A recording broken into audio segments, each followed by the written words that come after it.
주님께서 여러분과 함께 또한 사제의 영과 함께 요한이 전한 거룩한 복음입니다. 주님 영광 받으소서.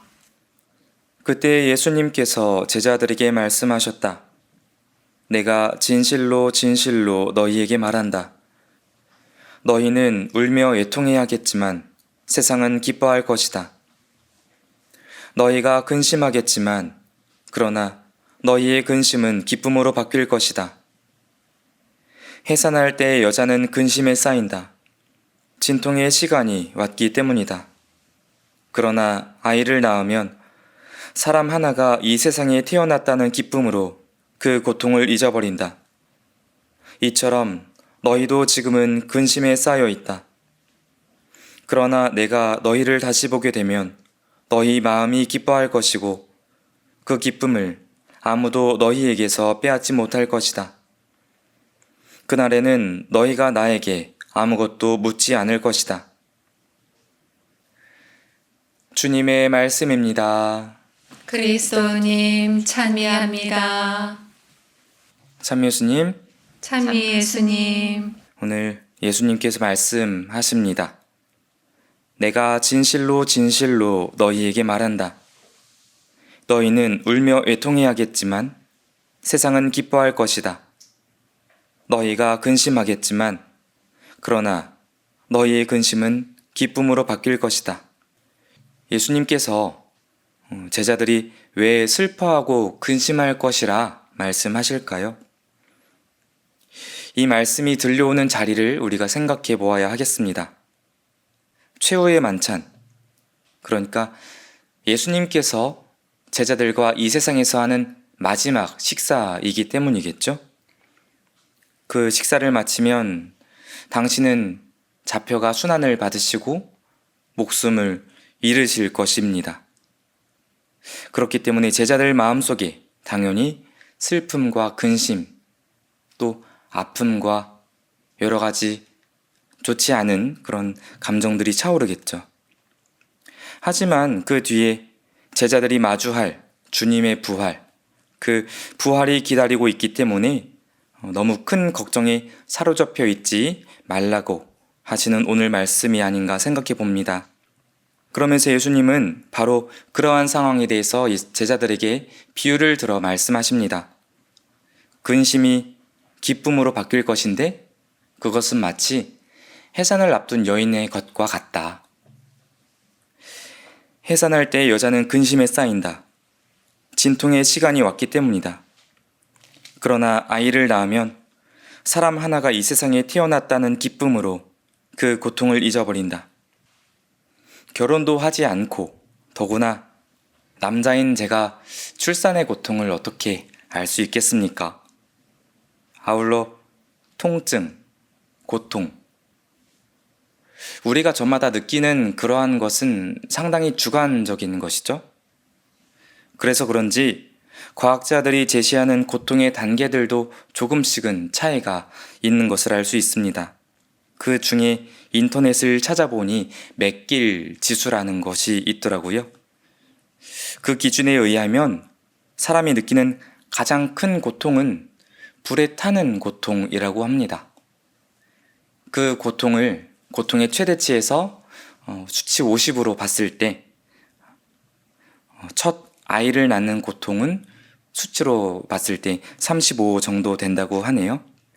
암 환자가 느끼는 통증이 27, 또 우리의 뼈가 부러졌을 때 느껴지는 고통은 20 정도라는 것을 볼 때 출산할 때의 고통이 얼마나 큰가 대충 짐작할 수 있겠습니다. 몇몇 자매님들께 물어보면 그렇게 많이 말씀하세요. 어떻게 말로 다 하겠냐고. 말로 다 할 수 없는 고통이라고. 그런데 반대로 아이를 낳은 후에 느끼는 감정 역시 말로 표현할 수 없는 감정이라는 말씀도 하십니다. 드라마를 잘 보진 않지만 이전에 슬기로운 의사생활이라는 드라마가 기억이 나는데 그 안에서 어떤 아이의 출산과 관련해서 정말 힘든 시기를 지난 아이의 엄마와 또 그 순간을 기다리던 아이의 아빠와 그 곁에 있는 많은 의료진들의 장면을 보면서 참 아름답다라는 마음으로 그렇게 저에게 다가왔던 적이 있었습니다. 그런데 의아한 것은 그렇게 큰 고통을 겪으며 아이를 낳고 시간이 지나고 나면 아이를 또 낳고 싶어 하는 그런 어머니의 마음입니다.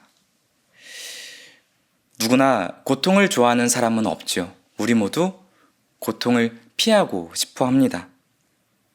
하지만 우리 신앙인은 고통 속에 숨어 있는 하나님의 뜻을 발견하고자 노력하는 사람이 아닌가 생각해 봅니다.